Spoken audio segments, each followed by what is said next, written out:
special psych segment this evening. Today we're going to touch base on sensation and perception. You will learn a few of the Gestalt organizational rules: closure, proximity, and figure ground. Then we'll take a closer look at monocular depth perception, inner position, light and shadow, relative motion, and relative size. So let's get started. Gestalt's organizational rules describe how we see and experience different perceptual phenomena in the world around us. One of Gestalt's rules is closure. Closure is when we fill in the gaps to create like a full, whole image. For an example, you see these 3/4 of those circles placed in a triangle? Look closely in the middle of these circles. What do you see? Do you see an outline of a triangle? This is the closure effect. Even though we know that there's no lines connecting to create a triangle, our eyes perceive a triangle to close up the gaps in the 3/4 of a circle. Crazy, huh? But if the circles were filled in, the image of the triangle would disappear. Now, let's move on to the next rule, proximity. Proximity is when we group nearby figures together. For an example, if you see a group of people, you don't see like 4 or 5 individual people. You see them as a group or like a cluster of people together. For an example, if you look at this picture, you see that when you look at a logo such as Adidas, you see 3 lines together instead of 3 individual lines apart. Pretty cool, right? Next on Gestalt's rules, we have figure ground. Figure ground is the organization of the visual field into objects that stand out of their surroundings. For an example, you are at a little get-together with some friends, and you're trying to overhear a conversation that your ex and your current boyfriend are having. Their voices would be the figure that you're fixated on, and the other voices around you, such as your friend talking about her trip to Mexico, or the group of friends next to you talking about the TV show that they're obsessed with, those voices would be the ground, or the unimportant background noise that you're not fixated on. Another example would be seeing your favorite movie star crowded around a lot of fans. The movie star would be your figure, the person that you're fixated on, and the group of fans would be the ground, which is the unimportant people around your figure. Let's recap what we've talked about.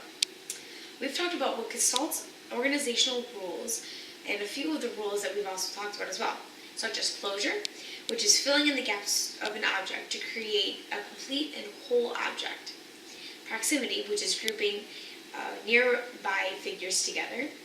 And last but not least, figure ground, which is the organization of the visual field into objects that stand out from the surroundings. After the commercial break, we will discuss the monocular depth perception and some of the different types of monocular depth perception.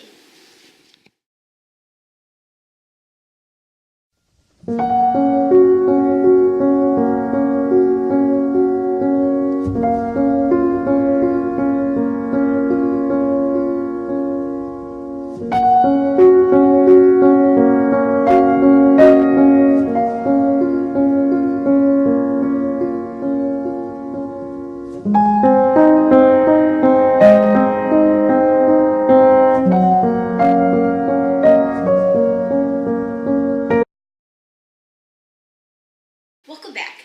We hope you enjoyed your short break. Now let's get down to business. We're going to discuss monocular depth perception. Depth perception is the ability to perceive the relative distance of an object in one's visual field.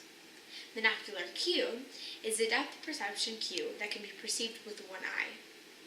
One of the different types of monocular depth perception is interposition. Interposition is a monocular depth. If an object partially blocks our view of another, we perceive it as closer. For an example, you are trying to get a hold of a friend who is across the room, and someone steps in front of your friend and tries to get a hold of you at the same time. By standing in front of your friend, the other person appears closer than they really are. Next, we have light and shadow. Light and shadow is a monocular depth cue.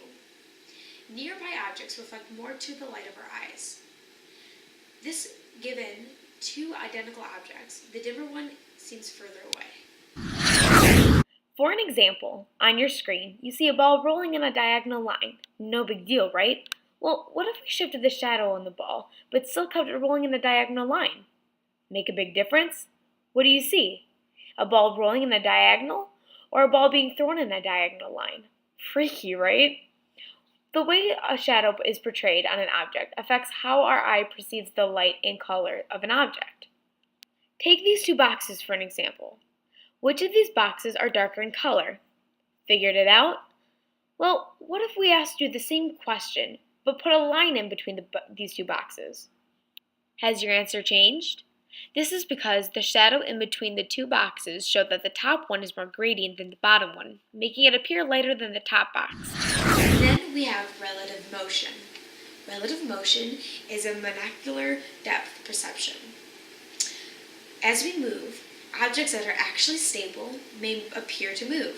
For an example, while riding in a car, you see the moon follow and move along with you. It's not really moving along with you, but really it's just relative motion in effect. Another example is while riding in a car, you fix your gaze on something like a tree. The objects beyond the fixation point appear to move with you. Objects in front of the fixation point appear to move backwards. The farther those objects are from the fixation point, the faster they seem to move. Last but not least, relative size.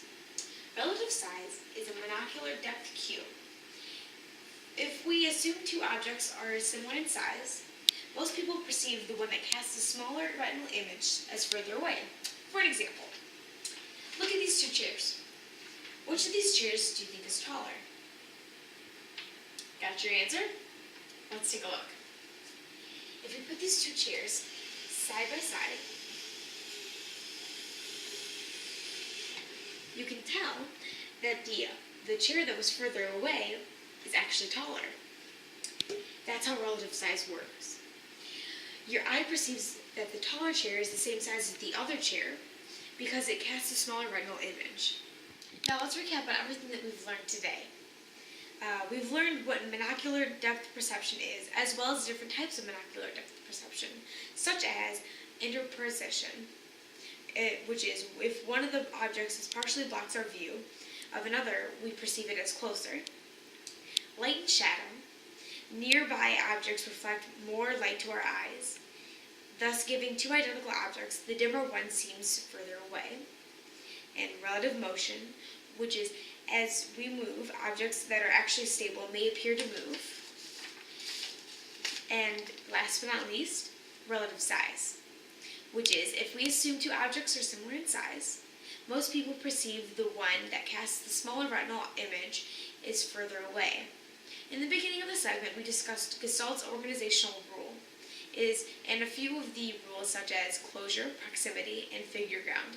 Thanks for watching and tune in next time.